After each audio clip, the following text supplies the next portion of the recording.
computer where my mind works through. And when she talks about it, the first time I heard about her and I went to YouTube and looked her up, I kept saying, she's using my scriptures. Well, they're not mine. They're God's truth. But she'd go with another one. She's using mine. Look at that. I got so excited. Sometime you need, now don't get upset if she doesn't look like you, but you need to go and hear this truth. And I'm going to share some of it. Because one of the things that she shares, when we think, this is really interesting.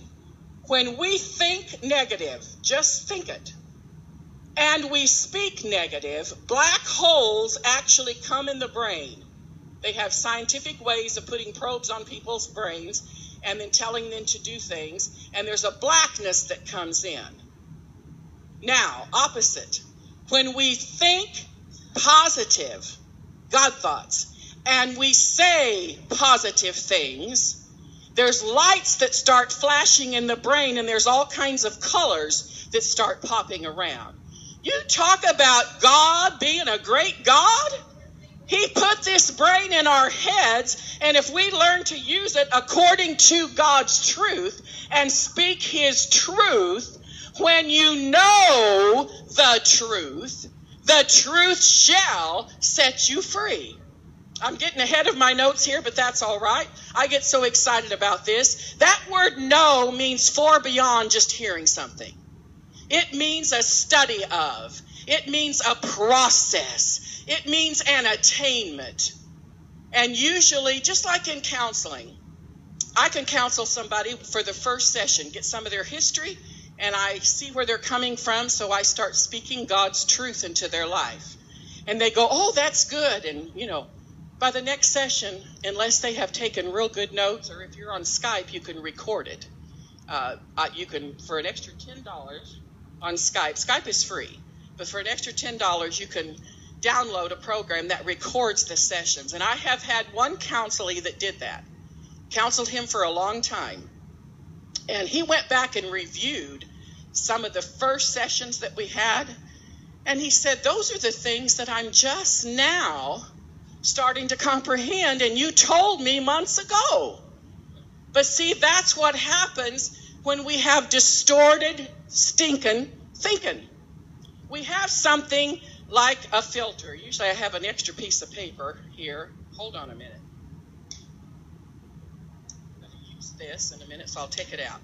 We have something like a furnace filter. Do you all know what a furnace filter is? I asked somebody that the other day that owns a home, and she said, I have no idea. I said, honey, you better learn what it is. Your furnace system will work a whole lot better when you get a new filter in there. Well, we have something like that in our lives. And let's pretend that this thing here is a blank page, and it represents a filter. And it represents, in some ways, I'll just go ahead and explain this vat. I'm ahead of myself, but that's okay. Can you all kind of see this thing here? I'll explain it. It's called a vat. It's an organ that you have in your body that you didn't know you had. And I'm trying to be a little funny here. But this vat there's little X's inside the vat. The vat contains everything that's ever happened to you, good or bad. The ones that are circled, we call them emotionally charged issues, painful things. All right, if you never clean this vat up, and when I say that, we look at things that happen to us in our lives, and we have to change. I'm getting ahead of my notes, but that's all right. We have to change the way we think about those negative things. And then that's what I call cleaning up the vat. The experiences will always remain in there. The past is the past. You can't get rid of the past, and you're going to remember, you're going to think about the past. But this is like a furnace filter. That's why I brought up the filter thing, another way of looking at it. Everything that's ever happened to me is in my furnace filter. Okay, when new things come along, and I have a little line up here, conscious and unconscious. I live right now in this conscious world where I am teaching a group of people. I'm not in my unconscious and bringing back all the old memories. But if something happened right now that happened to tap in to something negative that's happened in my life, I would have what I call an emotional earthquake. And I wouldn't maybe even recognize it. So let me give you an illustration of that.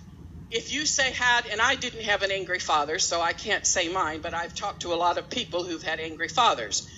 And if every time he spoke, you were scared to death, when you heard him drive up to the house at night, the whole family became rigid. And it could be a mom too, but I'm just using this as an illustration story. That you're just fearful because dad rages no matter what happens. He's going to be mad about something. And so now you're an adult and you're in a situation, maybe you're on a job, and your boss comes through, and I don't know anybody's name here, so I'll pick on my husband, and he would say, Harold.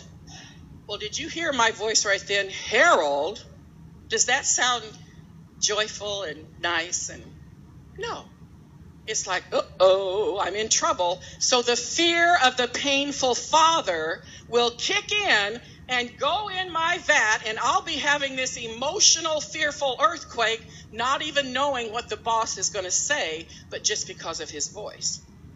Because I've not been healed from the pain that is in my vat. I just want that to sink in. So let me look back to my notes, because I don't want to miss out on these good things. All right, as I told you about these unlovable feelings that goes along with this. I feel unlovable, hopeless, helpless, scared. Satan puts a false guilt in people's minds. He does not want you to believe that God fully loves you, fully forgives you, and fully accepts you. He doesn't want